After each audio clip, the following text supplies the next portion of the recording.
Et si ton cerveau décidait avant même que tu aies le temps de réfléchir? Kahneman distingue deux pensées, l'une rapide et intuitive, l'autre lente et réfléchie, qui guident tes jugements au quotidien et peuvent te tromper. Comprendre leur mécanique aide à repérer les biais les plus fréquents, activer le système 2 au bon moment et décider plus lucidement. Thinking Fast and Slow est l'ouvrage majeur de Daniel Kahneman, psychologue et prix Nobel d'économie. Il rassemble des décennies de recherches menées avec Amos Tversky et d'autres collègues. Le livre expose comment notre esprit alterne entre une pensée rapide et intuitive et une pensée lente et réfléchie. Chaque mode possède des forces réelles, mais aussi des limites prévisibles. L'auteur montre comment ces mécanismes génèrent des jugements utiles dans la vie courante, puis des erreurs fréquentes sous pression. L'ensemble fonde l'économie comportementale moderne et propose des repères concrets pour mieux décider au quotidien. Nos choix d'aujourd'hui se font dans un monde saturé d'informations et de certitudes trompeuses. Sur les réseaux, en politique ou en économie, chacun se croit capable de juger vite et bien. Pourtant, Kahneman démontre que beaucoup d'erreurs viennent moins d'un manque de raison que d'automatismes invisibles. Ces réflexes mentaux influencent nos décisions sans que nous en soyons conscients. Le livre propose donc des clés pratiques pour reconnaître ces biais, reprendre du recul et mieux comprendre nos comportements. Le livre distingue deux modes de pensée appelés système 1 et système 2. Le premier agit vite, de façon intuitive et automatique. Il reconnaît des visages, complète des expressions et répond sans effort. Le second est lent, réfléchit et demande de l'attention. Il calcule, compare des options et suit des règles explicites. Dans la vie courante, nous laissons le système 1 prendre la main car il économise d'énergie mentale. Le système 1 fabrique des histoires cohérentes à partir de peu d'indices, même quand l'incertitude est forte. Le système 2 peut corriger ses intuitions, mais il fatigue vite et se montre avare d'efforts. Deviner 2 plus 2 se fait aussitôt, alors que résoudre 17 fois 24 impose un effort conscient. Comprendre ce partage du travail aide à repérer quand il faut ralentir et réfléchir. Ce point nous mène à l'étude des heuristiques et des biais. Nos intuitions reposent sur des raccourcis mentaux appelés heuristiques. Elles simplifient la complexité, ce qui accélère le jugement, mais augmente le risque d'erreur. L'heuristique de disponibilité est parlante. Quand un événement est récent, marquant ou médiatisé, il vient plus vite à l'esprit. Nous pensons alors qu'il est plus fréquent qu'il ne l'est vraiment. Après un crash d'avion couvert, beaucoup surestiment le danger de voler. À l'inverse, des risques discrets restent sous-estimés, car aucun souvenir vif ne les rappelle. L'ancrage nous attache à une première valeur, même arbitraire. La représentativité pousse à juger par ressemblance, au détriment des probabilités. Ces mécanismes aident au quotidien, mais ils trompent dans l'incertitude.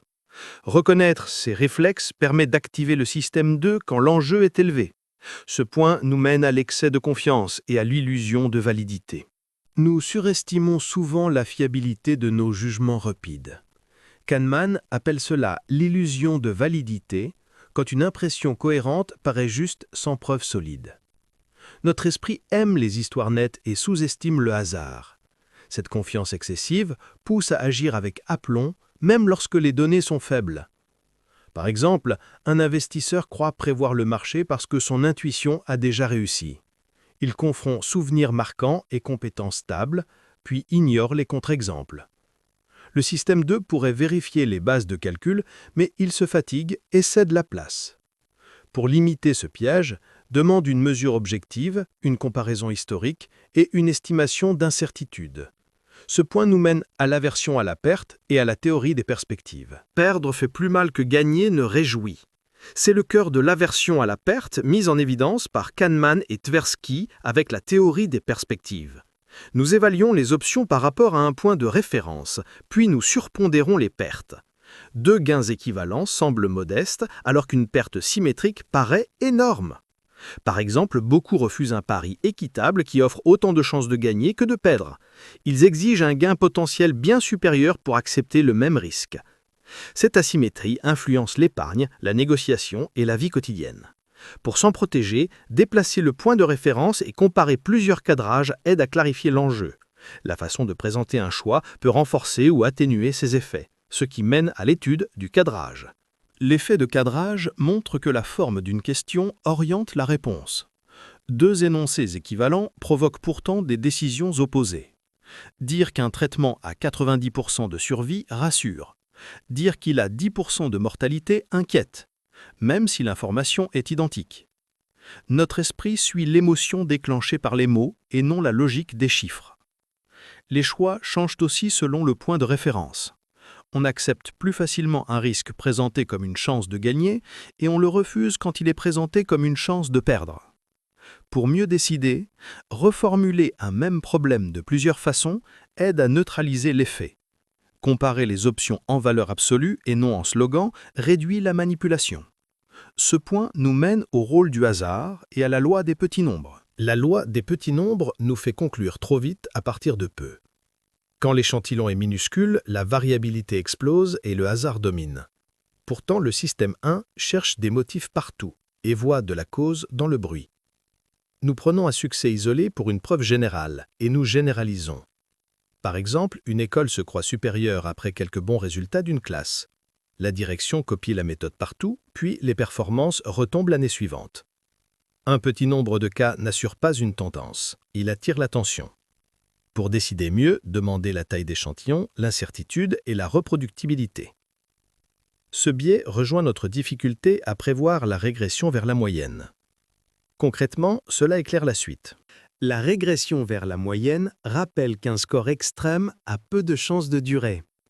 Les performances tendent à revenir vers un niveau plus ordinaire quand les conditions restent similaires.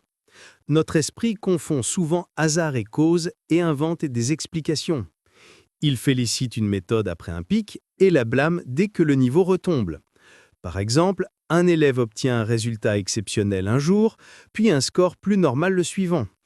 Ce retour ne prouve ni progrès fulgurant, ni déclin inquiétant. Il reflète surtout la variabilité naturelle. Pour décider avec justesse, comparer plusieurs mesures et exiger des séries longues. Ce point nous mène à la façon dont notre mémoire raconte l'expérience. Nos souvenirs façonnent notre jugement autant que nos expériences vécues. Kahneman distingue deux facettes. Le soi qui vit, ressent chaque instant et son intensité. Le soi qui se souvient, reconstruit l'histoire et décide du sens final. Ce second soi domine nos choix futurs. Une expérience longue, mais qui se termine bien, est mémorisée comme positive.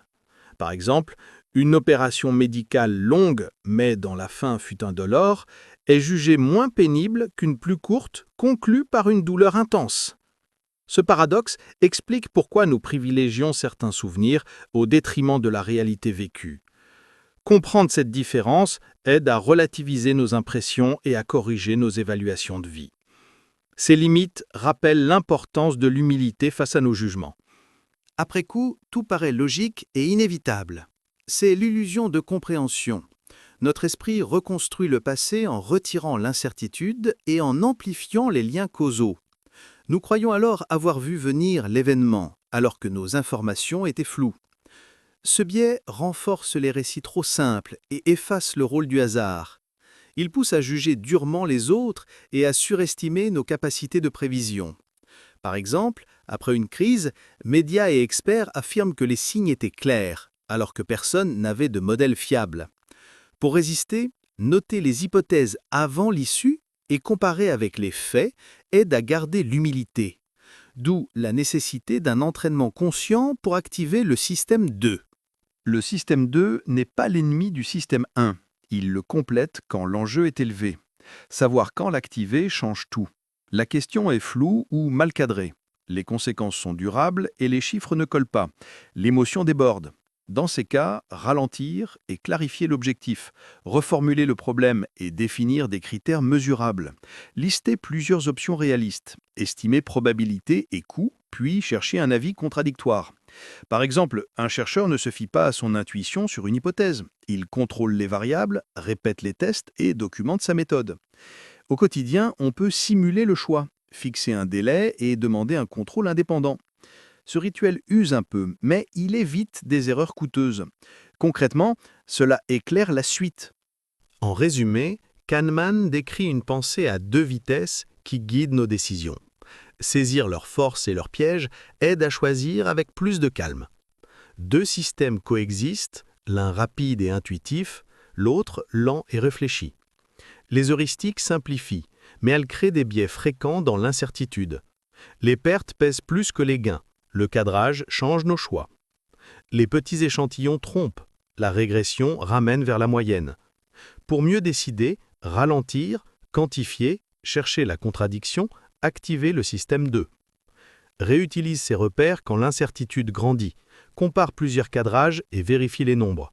Ce réflexe active ton système 2 au bon moment et réduit les erreurs coûteuses. Nos pensées rapides nous aident chaque jour. Elles guident nos gestes et nos réflexes, mais elles déforment souvent la réalité quand l'incertitude grandit.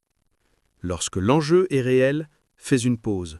Reformule le problème en d'autres mots, cherche une base chiffrée fiable, vérifie si le cadrage influence ton choix, tente une explication concurrente, demande une estimation par défaut, puis engage ton système 2 avant de trancher, car ce détour n'efface pas les biais, il les affaiblit, il protège ton jugement et t'aide à décider avec plus de calme et de justesse. Abonne-toi pour la suite. Quel livre veux-tu qu'on résume ensuite?